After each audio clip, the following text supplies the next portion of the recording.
बोले सच्चिदानंद भगवान की। हम राम जी के राम जी हमारे हैं, हम राम जी के राम जी हमारे हैं, हम राम जी के राम जी हमारे हैं, हम राम जी के राम जी हमारे हैं, हम राम जी के राम जी हमारे हैं, हम राम जी के राम जी हमारे हैं, हम राम जी के राम जी हमारे हैं। आवाज थोड़ा आप लोगों का तेज इतना भी है। हम राम जी के राम जी हमारे हैं। ध्यान से सुनिए। जिनका कोई और आधार नहीं, जिनका कोई और आधार नहीं, वह जन प्रभु तेरे सहारे है, वह जन प्रभु तेरे सहारे हैं, हम राम जी के राम जी हमारे हैं।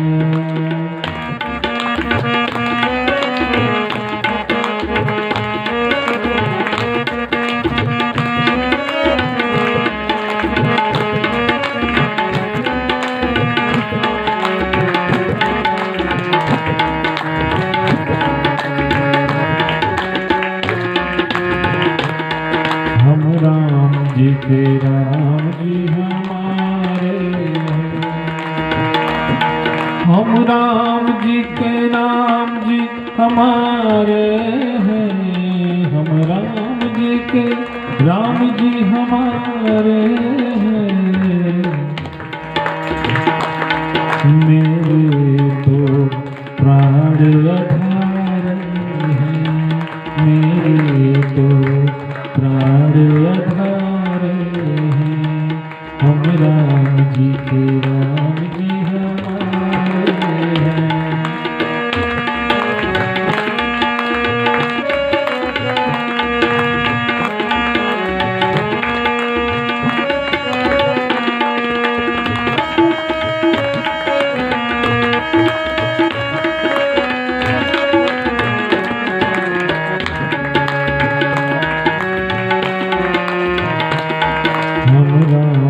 के राम जी हमारे हैं, हम राम जी के राम जी हमारे हैं। जो भगवान को अपना मानता है वो गाए, थोड़ा तेज गाओ। हम राम जी के राम जी हमारे हैं, हम राम जी के राम जी। देखो, जब घर में कभी किसी चीज की जरूरत पड़ती है पुजारी जी को, तो कहते हैं कि जब सबके सामने बाह पकड़ के आग का फेरा करके लाए थे, तो उस समय हमारी जरूरत पूरा करने का वादा किया था, और घर में कुछ है ही नहीं तो क्या इंतजाम करें हम। ऐसे भगवान से कहो कि भगवान तुम हमारे हो, भूल गए क्या? तुम आश्वासन दिए थे, वादा किए थे कि हम तुमको छोड़ेंगे नहीं, और इस माया के संसार में भेज करके तुम भूल गए। हम भूले तो भूले, कोई बात नहीं, पर तुम भी भूल गए क्या? हम राम जी के राम जी हमारे हैं,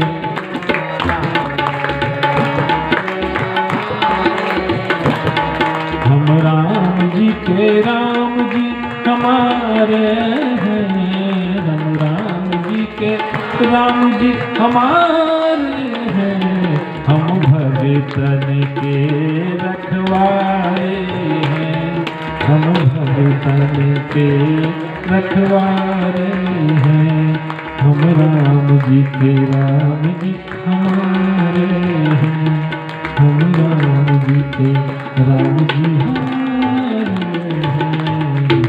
हैं। बोले सच्चिदानंद भगवान की, आनंद कंद भगवान की जय। नमः पार्वती पतये हर हर महादेव। देखिए, ये जीवन बार बार मिलना नहीं है और बेतहजीब जीना नहीं है। ध्यान से सुनिए। एक बार एक नदी में मरा हुआ हाथी बहता चला जा रहा था, और हाथी तो बड़ा होता है, झारखंड में खूब होते थे। तो अब मरा हुआ हाथी, तो नदी बह रही थी, उसी में किसी ने ले जाकर के उस मरे हुए हाथी को फेंक दिया। अब धारा जल्दी चली जा रही थी और हाथी उसी में बहता हुआ चला जा रहा था। अब कुछ कौवों के झुंड की नजर पड़ गई हाथी पर, मरे हुए हाथी पर। तो कौवों का झुंड जाकर के हाथी के ऊपर बैठ गया। कौवों ने कहा, भाई हाथी तो बड़ा अच्छा है, अब तो भगवान हम लोगों पर प्रसन्न हो गए, कई महीने का खुराक दे दिए, अब अच्छा है, अब कहीं उड़ने की जरूरत नहीं, न पंख फैलाने की जरूरत है, न कहीं उड़ के जाने की जरूरत है, बस बैठ के यहीं से मौज करो, भोजन करो और सुंदर सुंदर नजारा किनारे किनारे देखते हुए जिंदगी का गुजारा करेंगे। कौवे रोज मांस खाते, रोज नदी का जल पीते और उस मरे हुए हाथी पर आनंद करते। और नदी निरंतर जो है अपने लक्ष्य की तरफ आगे बढ़ती जा रही थी। तो नदी को कहाँ जाना है? मैंने बताया नदी किसमें जाके मिलती है? समंदर में मिल जाती है। तो नदी तो जाके समंदर से गले मिल गई। अब समंदर नदी का जल तो शांत होता है, उछल कूद नहीं मचाती, शांति पूर्वक बहती है। तो जब तक मरा हुआ हाथी नदी में था तब तक तो कौवों की बड़ी मौज थी, क्योंकि हिलना डुलना होता नहीं था, मांस खाते, पानी पीते और मौज करते। अब समंदर में गए, पर 1 महीना हाथी का मांस खाया था तो मांस खाने की लत लग गई थी। 1 महीना उड़े नहीं थे तो अब उनका मोह उत्पन्न हो गया था उस मरे हुए हाथी के शरीर से। उन्होंने कहा, चलो क्या पता ये ज्वार भाटा, ये उछल कूद थोड़ी देर में शांत हो जाए, कुछ घंटों में शांत हो जाए। बार बार समंदर में ज्वार आता, जब ज्वार आता तो मरा हुआ हाथी का शरीर 2 फीट, 4 फीट, 5 फीट ऊपर आ जाता, फिर नीचे आता। कौवों को बड़ी दुर्गति होने लगी और उस मोह के मांस के मोह में पड़ के आसक्त होकर के एक बार ज्वार आया तेजी से और उठा के पटका और हाथी जल के अंदर समाहित हो गया और साथ में कौवे भी उसी में दफन हो गए। क्या हो गए? हाँ, इसलिए बाबा लिखते हैं कि मोह सकल व्याधि कर मोला। बोलो, मोह सकल व्याधि कर मोला, मोह सकल व्याधि कर मोला, मोह सकल मोह सकल व्याधि कर मोला,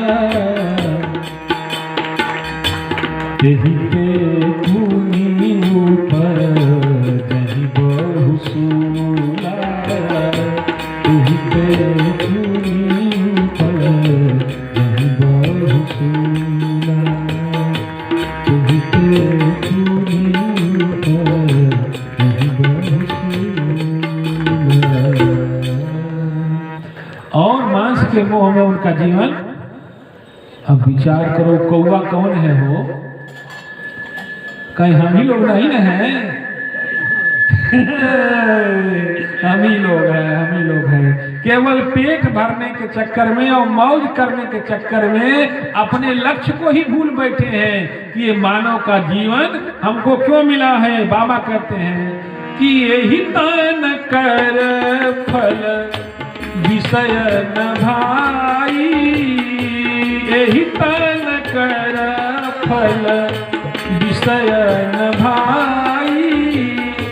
हम लोग विषयों में आसक्त हो गए हैं, लेकिन गोस्वामी तुलसीदास जी करें कि विषयों में आसक्त होने के लिए मानव का देह नहीं मिला है। यही तन कर फल विषय न भाई, यही तन कर फल विषय न भाई। तो क्या करने के लिए मिला है जी? भजिय राम सब काम बिहाई,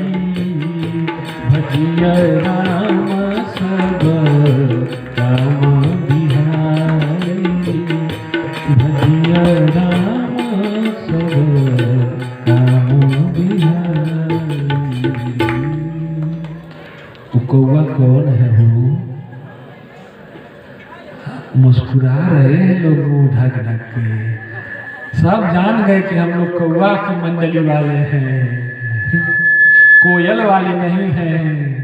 जो कोयल वाले होंगे वो तो राम राम बोलेंगे ही, पर कौवा काँव काँव बोलेंगे। ऐसे ही मानव का शरीर पा करके जिसके मुख से भगवान का नाम नहीं निकले, केवल संसार का काँव काँव चर्चा चले, तो उसको समझ लो कि वो इंसान के रूप में क्या है, कौवा है।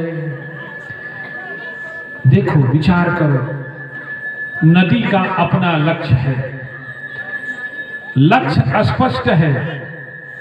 नदी में या फूल चढ़ाओ, या दूध का अभिषेक करो, या दही डालो, या रसमलाई ले जाके डालो, या खीर मोहन डालो, या कोई भी मिठाई डाल दो। पर तुम्हारी मिठाई के चक्कर में, तुम्हारी रसमलाई लड्डू पेड़ा बर्फी के चक्कर में, तुम्हारे दूध दही घी के चक्कर में वो रुकने वाली नहीं है। नदी का जल तो निरंतर क्या होता है, गतिमान, चरैवेत निरंतर बढ़ता ही जाता है, और अंत में जाके वो जिसमें समाहित होना है, जिसमें मिलना है, जो उसका गोल है, जो उसका ड्रीम है, जो उसका लक्ष्य है, उसमें मिल ही जाती है, उसकी हो ही जाती है। पर हमने अपने जीवन में लक्ष्य निर्धारित नहीं किया कि हमारा जीवन क्यों मिला, हमको ये जीवन क्यों भगवान ने दिया है, हमको कुत्ता क्यों नहीं बनाया, बिल्ली क्यों नहीं बनाया, इंसान ही बना के क्यों भेजा है, बकरा क्यों नहीं बनाया, सुअर क्यों नहीं बनाया। भगवान तो बना सकते थे, भगवान के हाथ में तो सब है। क्या इंसान का जीवन पा करके और कुत्ते जैसा आचरण करें, तो ये तो सोचना पड़ेगा कि गलती से तो नहीं आ गए हमको जाना था कुत्ते की जोनी में, जाना था बिल्ली की जोनी में, जाना था सुअर की जोनी में, बिष्टा खा रहे हैं, मांस खा रहे हैं, जाना था पशुओं की जोनी में, और इंसान बना के भेज दिया। लग रहा है कि गलती से इंसान बन के आ गए। इसलिए विचार करना होगा कि हमको क्या खाना है, क्या पीना है, कैसे रहना है, किसके साथ उठना बैठना है। क्योंकि जब तक जीवन पवित्र नहीं होगा, आहार पवित्र नहीं होगा, विचार पवित्र नहीं होगा, संगत पवित्र नहीं होगी, रहनी पवित्र नहीं होगी, तब तक भगवान की कृपा कैसे प्राप्त होगी।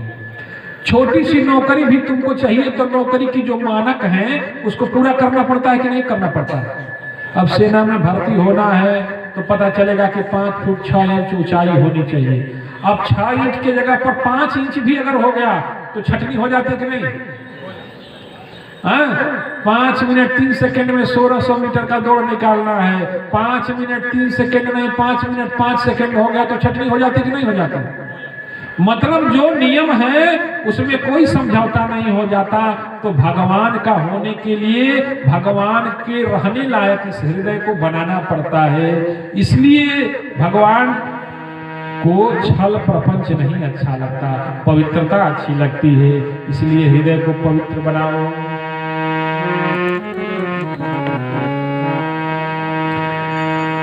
भगवान कहाँ रहते हैं? भगवान को सबसे ज्यादा भक्त का हृदय पसंद है। क्या पसंद है? तुलसीदास जी कहते हैं कि मेरा भक्त, भगवान का भक्त कैसा होता है? भगवान का नाम लेते ही जिसकी आंखों से गरम गरम आंसू निकले। भिक्स वाला ना, भिक्स लगा के, और जैसे पहले जब शादी विवाह होता था लड़कियां रोती थी, और आजकल लड़कियों को रोने के लिए कहना पड़ता है अपने मन विवाह कर ले रही है।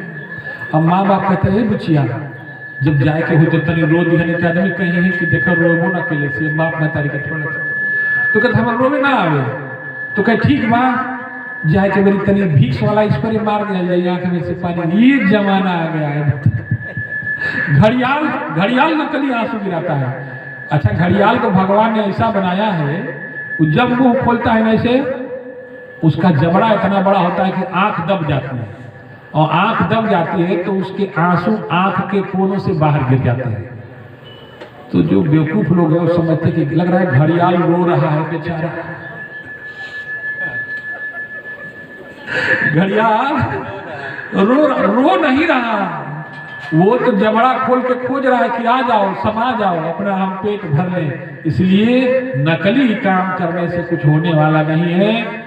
सोना बनो एक नंबर का, यहाँ नहीं तो किसी न किसी सुनार के हाथ तुम्हारी कीमत मिली जाएगी। बोलिए सच्चिदानंद भगवान की। चलो आरती की तैयारी करो।